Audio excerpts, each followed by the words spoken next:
ভাইও ভাই কাঁথা যে শীত ফুটতে আছে যা বলার বাহিরে, শীত বাতাস মিলে ইউরোপ আমেরিকারে ফিল করে ফেলাইতেছে।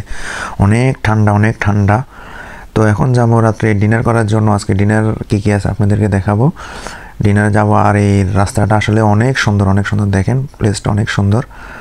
তো আমি সেকেন্ডে যাচ্ছি, আমার আগে এক গ্রুপ খেয়ে আসছে, এখন আমি দ্বিতীয়তে যাব। তো ডিনার আজকে কী কী আছে বিস্তারিত সব কিছুই দেখাবো। আর এখানে খাওয়া আপনার ফ্রি, আপনি যা মনে আছে আপনি তা খেতে পারেন। তো চলেন আর দেরি না করে আমরা দেখি কী আছে আজকে।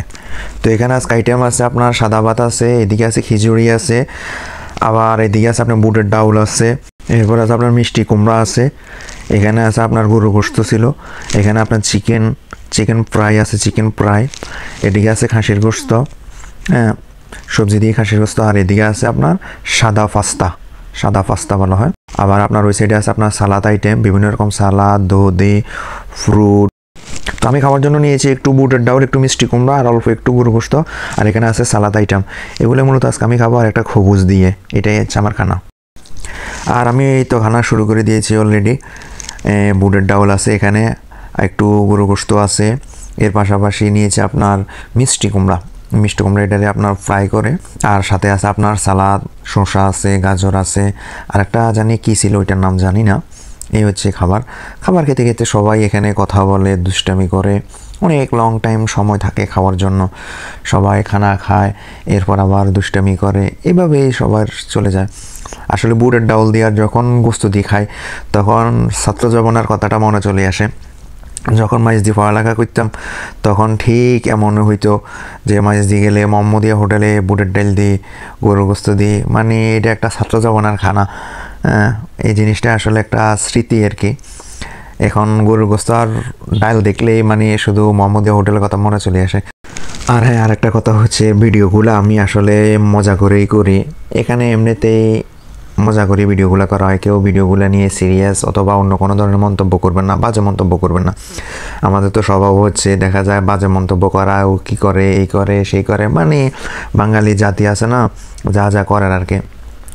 তো অনুরোধ থাকবো কেউ এইভাবে বাজে কোনো মন্তব্য করবেন না, অথবা বাজে কোনো দৃষ্টিতে আপনারা দেখবেন না। এগুলো আসলে মজার ছলকে একটু করা আর কি, টাইম পাস, এতটুকুই। হ্যাঁ, এতটুকুই মূলত। আর অবশ্যই ভিডিওটা একটা লাইক করবেন, কমেন্ট করে দিবেন, আর ফেসটা অবশ্যই ফলো করে রাখবেন, এটা অনুরোধ থাকলো। আর হয়তো অনেকে ভাবতে পারবেন যে এত ভালো ভালো খাবার থাকতে আপনি কেন এগুলাই খাইতেছেন। আসলে ভাই ভালো ভালো খাবার বলতে প্রতিদিনই তো এগুলা খাওয়া হয়। আজকে 5 মাস থেকে এগুলা খাওয়া হচ্ছে, যার কারণে এখন আর আসলে রুচিটা দেয় না, একদমই টোটালি দেয় না।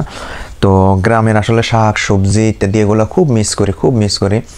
যার কারণে আমরা দুপুরবেলা চেষ্টা করি, একবেলা, দুপুরবেলা হোক রাত্রেবেলা হোক, যে কোনো একটা বেলা আমরা বাসায় খাওয়ার চেষ্টা করি। কেননা বাসায় খেলে শাকসবজি কিছু নিজের হাতে সুন্দর করে বানিয়ে খাওয়া যায়। আর এখানে আপনার দেখা যায় খাবারগুলো আপনার সবগুলো মেশিনের খাবার। বিদেশের বাড়ির টেস্ট হয়, টেস্টের দিক থেকে তো আসলে আলহামদুলিল্লাহ এগুলো অনেক ভালো হয়। যে কারণে এগুলো আপনার এখানে মুদিররা আছে, সুপারভাইজাররা আছে, অনেকেই খাবারগুলো খায়।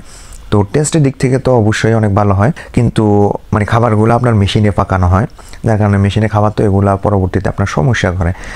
তো আমরা দেখা যায় ওইরকম গোস্ত, মাছ ইত্যাদি সবগুলাই আসে, এক এক সময় এক এক আইটেম আসে। আপনার মনে যেভাবে আছে আপনি ওইভাবে নিয়ে খেতে পারেন, কোনো অসুবিধা নয়।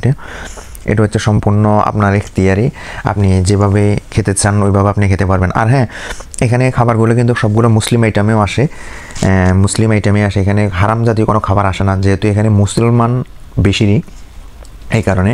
তবে হিন্দুরাও আছে, মাঝে মধ্যে অক্টোপাস বিভিন্ন খাবারও আসে, ওইগুলো মুসলমানরা খায় না, অন্যরা খায়।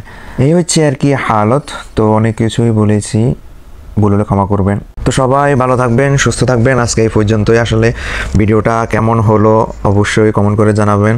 সবাই ফানিভাবে ভিডিওটা নেবেন, আসলে আমিও মজা করি বানাই ভিডিওগুলো, অবশ্যই আপনারা ফানিভাবে নেবেন। সবাই ভালো থাকবেন, সুস্থ থাকবেন, দোয়া রইল সবার জন্য। আসসালামু আলাইকুম ওয়া রাহমাতুল্লাহ।